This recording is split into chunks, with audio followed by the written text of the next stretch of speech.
Շնորհակալություն, հարգելի գործընկերներ, սիրելի հայրենակիցներ, իհարկե նախապես գրած տեքստից մի քիչ կցանկանամ շեղվել, արձագանքելով նոր գործընկերոջ ասածին, բայց մինչ այդ պարոն Թունյանը իր ելույթում խոսեց 21 թվականին ինչպես էր Հայաստան դաշինքը ներկայացել նիստերի դահլիճ, նրանք հագել էին իբր թե քաղբանտարկյալների պատկերներով շապիկներ, եւ այս նույն խումբը գնում էր եւ ինչպես այսօր դատարանների մոտ խոսում էր, թե Հայաստանի Հանրապետությունում իշխանությունը դատում է ընդդիմադիր քաղաքական գործունեությամբ զբաղվողներին, բայց երբ որ արդեն դատավարությունները սկսեցին եւ այս նույն իբր քաղբանտարկյալները մի քիչ ավելի լոյալ քաղաքական գիծ որդեգրեցին, մի քիչ ավելի զուսպ եղան, ասեմ ավելին որոշները նաև իրենց քաղաքական կողմնորոշումը եւ հայացքները փոխեցին, այն նույն մարդիկ, ովքեր շապիկներով գալիս էին այստեղ մեզ մեղադրում էին տարբեր հարցերի մեջ, ինչպես նաև դատարաններում էին այսպես ջատագովում իբր քաղբանտարկյալներին, ասացին, որ տոլավ դեով են դրանք, սայլարկա գողացող չէին։ Ահա թե ինչ պետք է իմանալ Հայաստանի Հանրապետությունում իբր քաղբանտարկյալների մասին։ Քիչ առաջ Տիկին Յոլյանը մի թեմայի անդրադարձավ, թե իբր սոցիալական նոր համակարգը որոշակի խնդիրներ է առաջացրել տարբեր համայնքներում եւ գյուղերում, ասեմ, որ այո, մենք երկու մարզում պիլոտային ծրագիր էինք իրականացնում սոցիալական ոլորտում, ինչու ենք սա իրականացնում, որովհետև Հայաստանի Հանրապետությունում գրեթե չկա մի մարդ, որ չէր խոսում Փարոս համակարգի մասին, Փարոս համակարգի կործանարար ազդեցությունների եւ հետևանքների մասին, եւ բոլոր քաղաքական գործիչները լինեն ընդդիմության մեջ, թե դիմության մեջ, ասում էին, որ անպայման պետք է Փարոս համակարգի շարքերը ֆիլտրել, որտեղ այնտեղ մարդիկ կային, որ պարզապես ծվարել էին։ Ափսոս Տիկին Յոլյանը գնաց, որտեղ ես նրան ուզում եի հիշեցնելի, որ միայն ես լինելով Կոտայքի մարզին գիտեմ առնվազն 10 հոգի, ովքեր Սյունիքի մարզն էին ներկայացնում, ովքեր ունեին food court, ովքեր ունեին մանր խոշորավոր եղջերուների ներողություն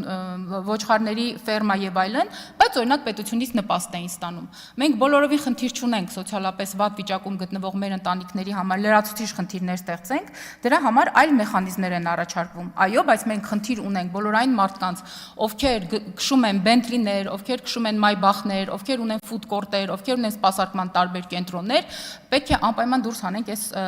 ցուցակներից, ինչի համար էլ այս մեխանիզմը ներդրվել է։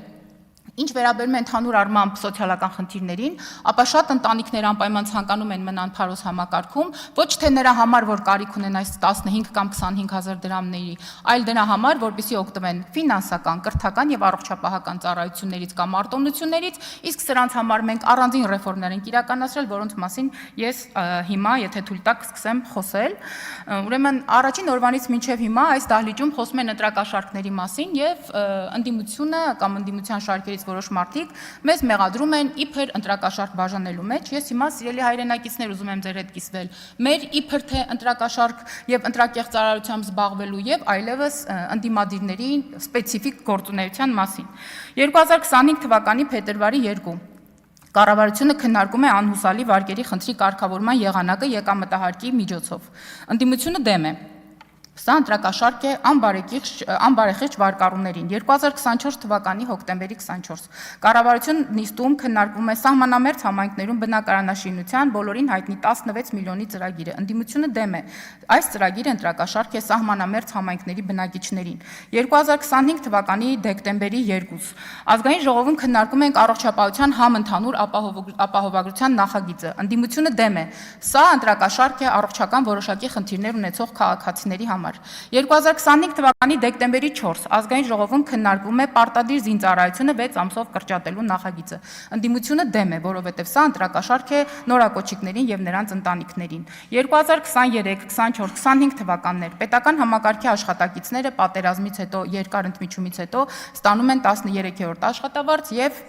Երամսակտրվածքով հավելավճար։ Ընդդիմությունը դեմ է, սա ընտրակաշառք է պետական համակարգի աշխատողներին եւ նրանց ընտանիքներին։ 25 թվականի նոյեմբեր-դեկտեմբեր ամիսներ հետ ժամանակավոր կառավարիչը հաղորդում է, որ մարզային կառույցներին եւ տեսուչներին պարգևավճար է տրվել, բարձր պաշտոններ զբաղեցնող ղեկավարներին բարձր հավելավճարներ տալու փոխարեն։ Ընդդիմությունը դեմ է, սա ընտրակաշառք է հեծի աշխատակիցների ընտանիքներին։ 23, 24, 25, 26 թվականներ կառավարությունը իրականացնում է 300 դպրոց եւ 500 մանկապարտեզ ծրագիրը։ Ընդդիմությունը դեմ է։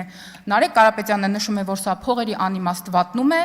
պետք է իրականում երևի սեքսի նախարարություն բացեինք համայնքներում, կամ ընտրակաշարք է շահառուների ընտանիքներին։ 2026 թվականի փետրվարի 25 վարչապետը հայտարարում է թոշակների բարձրացման մասին, որը նաև ներառված է 21-25 թվականների կառավարության ծրագրում։ Ընդդիմությունը դեմ է։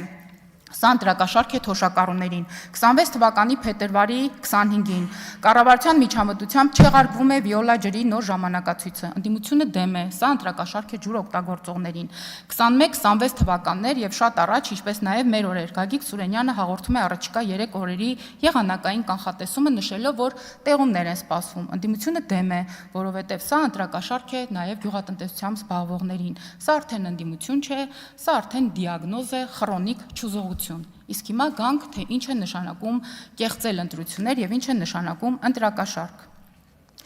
Ընտրությունները կեղծում էին այն ժամանակ, հարգելի գործընկերներ, երբ պարկով փող էին բաժանում։ Մի ոստիկան էլ կանգնում էր շենքի մուտքի մոտ, որ օրինակ ընդդիմությունից որևէ մեկը չկարողանա ներս մտնի եւ չկարողանա խանգարել այդ սուրբ առաքելությունը։ Վստահված անձանց ծեծում էին, տղամարդկանց ֆիզիկական բռնության էին ենթարկում, իսկ կանանց օրինակ կողպում էին տարբեր տեղամասերի սանհանգույցներում, անգամ ջուր չէին տալիս խմելու եւ ամեն ինչ անում էին, որ նրանք հաշվարկին չմասնակցեն։ Քվեները հաշվելից հոսանքը մեկ էլ գնում էր եւ արդեն քվեարկված տրցակով քվեաթերթիկները լցվում էին տուփի մեջ եւ օրինակ 400 հոգանոց տեղամասում 7892 քվե էր հետո լինում, բոլորն էլ ընտրված իշխանության տեխնացուի օգնին։ Մեկ օրինակ քվեատուփը տեղական ընտրատեղամաս տանելու ճանապարհին մեկ էլ հոպլա կորում էր, բայց մի անհանգստացեք սիրելի քաղաքացիներ, դա ոչ թե կորում էր, այլ բոլորովին նոր եւ արդեն համապատասխան չափով քվեաթերթիկներով քվեարկած սիրուն այդ քվեատուփը գտնվում էր ընտրական տեղամասում։ Ընդդիմության տեխնացուի օգտին եղած քվեաթերթիկները դարձյալ բռնությամբ դրվում էին ցանկալի տեխնացուի օգտին կամ դրանք թաղվում էին դպրոցների մանրահատակի տակ, ինչպես բոլորովին վերջերս Քարոզ Արշավի ժամանակ հայտնի դարձավ, կամ նետում էին դիտահորերը, հետո արդեն դրանք հանելու նպատակով։ Ընտրություններից հետո փողային ռազմորկաների ժամանակ անգամ դանակահարում էին իրար եւ ով շատ փող էր ստացել, բայց քիչ էր բաժանել, որի արդյունքում նաեւ ձայներն էին քիչ, մի գիշերում օրինակ փախչում էր իր ընտանիքով Հայաստանի Հանրապետությունից, որ իր ընտանիքը կամ ընտանիքի որևէ անդամ հաշվեհարդայի զոհ չդառնա։ Վերջերս ընտրությունների ժամանակ իմ հայրենի Հրազդան քաղաքում Բարգավաճ Հայաստանի պատասխանատուներից մեկը ստացել էր 30 միլիոն դրամ ընտրակաշարք բաժանելու համար, բայց նա ցանկացավ, որ մի գիշերում դա ուղղակի տանուլ տա կազինոներում։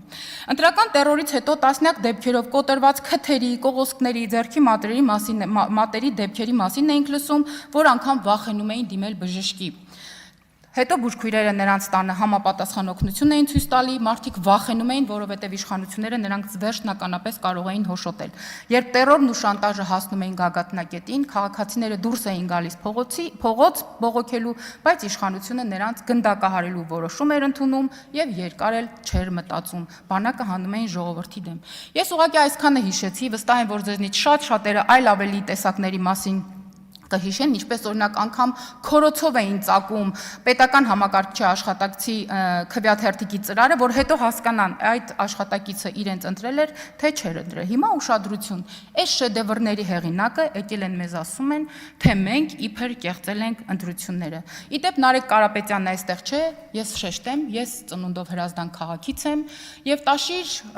համակարգի բալանսին է գտնվում մի քանի մեծ կառույցներ Հրազդան քաղաքում եւ ինչպես 21 թվականին զորով շարով այդ մարդկանց բերում էին Ռոբերտ Քոչարյանի հավաքներին, այնպես էլ հիմա զորով շարով բերել էին այս հավաքներին, եթե Նարեկ Կարապետյանը շատ ուզի, ես այդ աշխատակիցների նամակները նաեւ նրանց ցույց կտամ։ Հիմա այս մարդիկ որոշել են, որ ինչ որ մի կերպ պիտի ցեղ շպրտեն իշխանությունների վրա, դե քանի որ անհաշտ են նաեւ արդյունքների հետ եւ ինչպես իրենց առաջնորդ Սամվել Կարապետյանը նշեց այդ 1.5 միլիոն մարդը ամենադարդն էին, որ երևի թե փողը վերցրել են չեն ընտրել կամ խաբել են չեն ընտրել կամ Ռուսաստանից եկել են իրենց չեն ընտրել եւ այլն։ Ցավոք սրտի այս մարդիկ ասում են, թե վարչապետը ժամը 2-ին կանգնեցրեց քվեարկությունը։ Ուրեմն վարչապետը Ուրիշ տարբերակ չուներ, եթե այդպիսի ցանկություն ունենար քվեարկությունը կանգնեցնելու կամ ձեր լեզվով ասած ինչ-որ կտավ ստեղծելու համար, պիտի գար հրապարակայանին դիմեր իր թիմակիցներին եւ առհասարակ բոլորին, շնորհակալություն հայտներ, որ այդպես հաշտ է եւ նորմալ է անցել քվեարկությունների process-ը, որ ձեզ էլ հնարավորություն չտար խոսելու։ Ես կարծում եմ, որ Աստված բոլորին օժտել է տրամաբանությամբ եւ բանականությամբ եւ մեկ-մեկ շատ կարեւոր է օգտագործել օրինակ գլխում գտնվող մի օրգան, որի անունն է ուղեղ։ Շնորհակալություն։ Հավանիր տեսանյութը եւ բաժանորդագրվիր նորությունները բաց չթողնելու համար։